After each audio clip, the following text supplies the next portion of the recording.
All right, we are taking a closer look at the evidence that could potentially be used against accused Idaho killer Bryan Kohberger. Now, in that affidavit, everything from cell phone pings to DNA evidence was outlined, as well as a potential encounter with a surviving roommate. But how strong are each of these pieces of evidence? And what battle will the prosecution be facing as they make their case? Joining us now for more on this, former CIA officer and FBI special agent Tracy Walder. Tracy, thank you for being here. Thank you for having me, Natasha. So we're actually looking through this. It was actually a NewsNation viewer that brought up what he saw as 5 potential holes in the affidavit as he saw it. That viewer pointing out that Kohberger's DNA could have ended up there from someone shaking Bryan's hand and then touching the sheath shortly afterwards. Do you think that is a plausible theory, or how strong is the DNA evidence?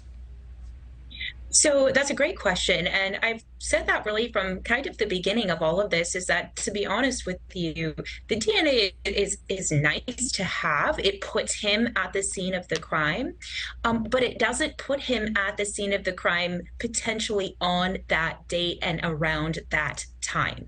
So yes, I think that this is a hole that can really be poked in the prosecution's argument. So I think that that viewer is spot on. And another idea that was brought up here was that the cell phone towers were not pinging the exact location of the cell phone, that claiming that the radius of the area is large enough that his phone could have pinged somewhere nearby, but not necessarily in viewing distance of the home where the murders happened. Can you tell us more about how much stock we can actually put in cell phone towers pinging cell phones, and what information authorities can get from those pings? So that's also another point that I agree on. And I've said before that the cast data that was used, I'm just assuming that that was mostly what was used to get this information, is new. And it has been challenged in court in the past. And part of the reason that it has been challenged in courts in the past is because sometimes the data is a bit off. It's not off, in 20, 30 miles, but it can be off in excess of up to 3 miles. And so, it's highly plausible for him to be in a 3-mile vicinity of Moscow when he lives so close by near Washington State University. And one of the other issues was the witness, the surviving roommate, who described seeing someone with bushy eyebrows, someone who is tall, 5'10" actually is what they said. Is that a specific enough description to match Kohberger's, or how strong is that piece of evidence?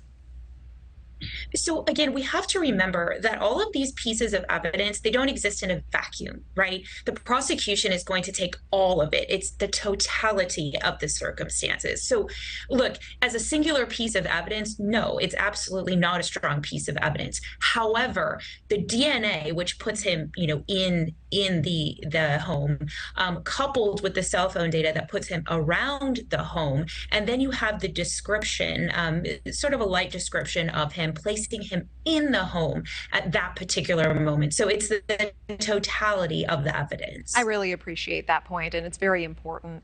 The last thing I wanted to ask you about was the car. That video does not show a license plate, importantly, and Bryan's car apparently was not even in the year range that police were initially looking for. How confidently can authorities and investigators say that that white car in that video is actually Kohberger's? They might have a hard time with that, but I think one of the rebuttals to that is he could have easily removed the license plate. That's Sure. something you can take on and off a car very easily. In terms of the year, the reality is body styles do change from year to year, but they really change sometimes in a very nuanced kind of way. I do not think that this is a piece of evidence that's going to be portrayed as just the singular piece. But again, to the point before, it'll be the totality of it, with a car that looks like his being around the scene of the crime at that time. Sure. Bottom line, do you think the prosecution has a strong case with this evidence? I do think that the prosecution has a strong case, and I think that, coupled with the evidence that was recovered from his apartment, as well as whatever was recovered from his home in Pennsylvania and the search of his car, we still don't know what the results were of that. And so I think that all together is going to present a very strong case. All right, Tracy Walder, thank you for breaking this down with us. I really appreciate it. Thank you, Natasha. Thank you for watching. Go to newsnationnow.com to find NewsNation on your television provider. And don't forget to click the red subscribe button below to get more of NewsNation's fact-driven, unbiased coverage.